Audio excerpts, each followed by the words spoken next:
Here is a list of the 10 best Premier League players in the attacking creative midfield position. The criteria for this list are midfielders that are generally playing centrally between the lines of the striker and central midfielder. I will be judging their players based on their stats, impact on the field, and their importance to their team. So here goes the list. Starting off the list at number 10, we have Brighton's underrated playmaker Pascal Gross. Gross is now 32 years old and he's in his 7th season at Brighton. He finished last season with 9 goals and 8 assists, and this season he's got 4 goals and already 10 assists. Gross plays a high pressing intensity style of football. He has great ability on the ball, he can dribble, create chances and score goals, and he seems to be getting better with age. Gross comes in at number 10. At number 9 it is Ross Barkley. He's had a career resurgence at Luton, who signed him on a free transfer. Many thought Barkley was washed as a player, but he has carried Luton and added that magic touch that's helped Luton compete against the relegation rivals. There's even talks of him getting back into the England squad. So far he's got 3 goals and 3 assists. Now this may seem low, but it's his influence on the team like Luton that earns him extra praise and brings him number 9 on my list. At number 8, I've got Eberechi Eze of Crystal Palace. Not easy being the main attacking force for a club in the lower half of the Premier League table, but Eze carries Crystal Palace. They give him the ball to create magic, and Eze does that with his brilliant dribbling abilities and scoring abilities. He's got 10 goals last season with 4 assists, and this season he's got 6 goals with only 1 assist. Now Eze is a great attacker and great goal scorer, but he does need to improve on his playmaking abilities to be considered one of the best attacking midfielders. So he's at number 8. Coming in at number 7, it is Bruno Fernandes of Man United.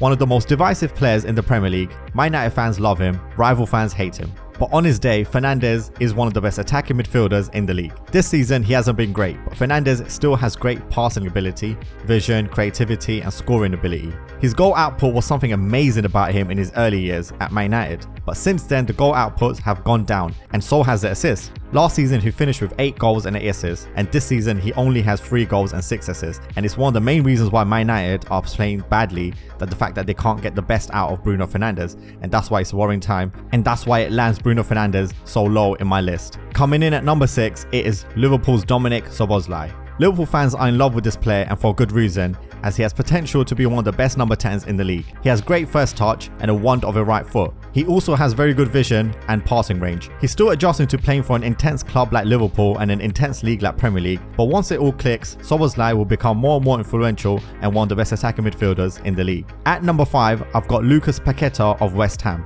It was a surprise when he first signed for West Ham because of how good he was at Lyon, but West Ham had the £50 million to buy him, and he's been their best player ever since they signed him. Paqueta has amazing ball control and can retain possession in tight spaces. He has amazing vision and passing range, which was evident when he set Bowen up for the last minute goal to win the Europa Conference League last season. Paqueta fitted in the Premier League so well because of his talent, but also of his incredible work rate and the fact that he helps out in defense. So Paqueta comes in at number 5. At number 4, it is Tottenham Hotspur's attacking midfielder James Maddison. He has epitomized Ange Postecoglou's style of play, and he's Tottenham's main man that starts all the attacks. Before his long injury during the winter period, Maddison was arguably the most informed player in the Premier League. He registered 1 goal and 2 assists in his first 3 games with Tottenham, and he was voted August Premier League Player of the Month. Even in a match against their rivals Arsenal, Maddison came up with the clutch moments and provided 2 assists for Tottenham to equalise. Maddison is only going to get better and better while playing for Tottenham and playing in the system under their new manager,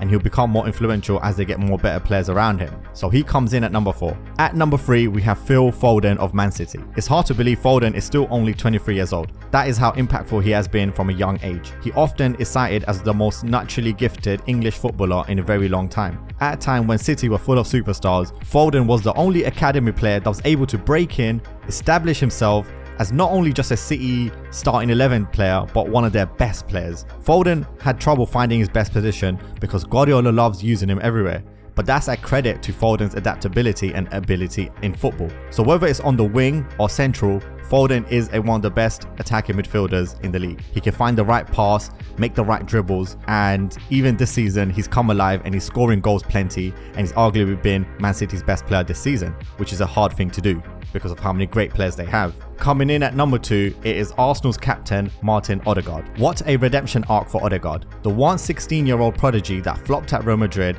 and redeemed his career at Arsenal. He truly had his breakout year last season in his first full season as Arsenal captain.